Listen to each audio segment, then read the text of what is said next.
3 linggo bago ang pasukan, problema pa rin ang kakulangan sa mga silid-aralan ayon mismo sa DepEd. Pero kahit tinapyasan ang pondo ngayong taon, tinatarget pa rin daw nilang makapagpatayo ng mahigit 14,000 classroom. Nakatutok si Mariz Umali. Nagsisimula na muling mag-enroll para sa nalalapit na pasukan ng mga estudyanteng ito dahil pasukan na ulit sa June 16. Aminado si DepEd Secretary Sonny Angara na may malaki at matagal ng problema na muling kaharapin ang buong sektor ng edukasyon, ang kakulangan ng mga silid-aralan. We're now at around 165,000 and growing. Kasi hindi nakakayanan nung current budget yung to meet the buong bansa kasi yung kakulangan Especially sa populated areas like Region 4A, NCR, grabe yung, and all these cities actually, all over the country. Mataas ang backlog, in the thousands per city.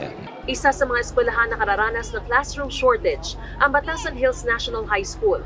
Ang eskwelahang may pinakamalaking populasyon na estudyante sa buong NCR na aabot sa 17,000. Ang kanilang silid-aralan, nasa 92 lang.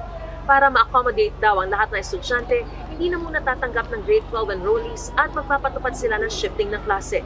Ang resulta, 2 hanggang 3 araw lang kada linggo ang face-to-face classes habang ang natitirang araw ay asynchronous na o online learning. Hindi kumpiyansa rito maging ang kanilang assistant to the principal for the curriculum. Since ang ating mga junior high school or high school students ay supposed to be more on face-to-face. Yung actual learning ang kailangan natin. Performance outcomes ng mga bata babagsak. Deteriorate talaga. Yun ang magiging effect. Ganito rin ang pinatutupad na sistema ng Justice Cecilia Munoz Palma High School. Kaya ang kanilang mga estudyante nag-aalala. Mahirap po kasi may mga nami-miss po kaming lessons. Marami pong lessons po kaming nalagpasan. Tulad po nung sa ASP po, may isang buong module po kaming hindi po na lesson. Kaya po nung in terms of exam, may mga hindi po kami na review po. Ang hirap po mag-thrive if kulang-kulang po yung lessons.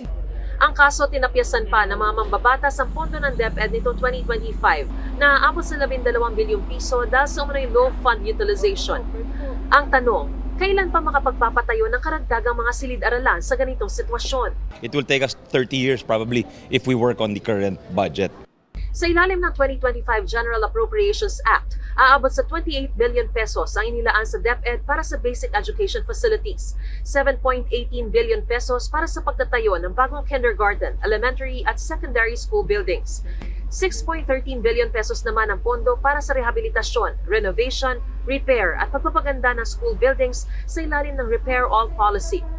Ayon sa DepEd, ngayong 2025 aabot daw sa 14,268 ang may patatayong silid-aralan ng ahensya. Para sa GMA Integrated News, Mariz Umali, nakatutok, 24 oras.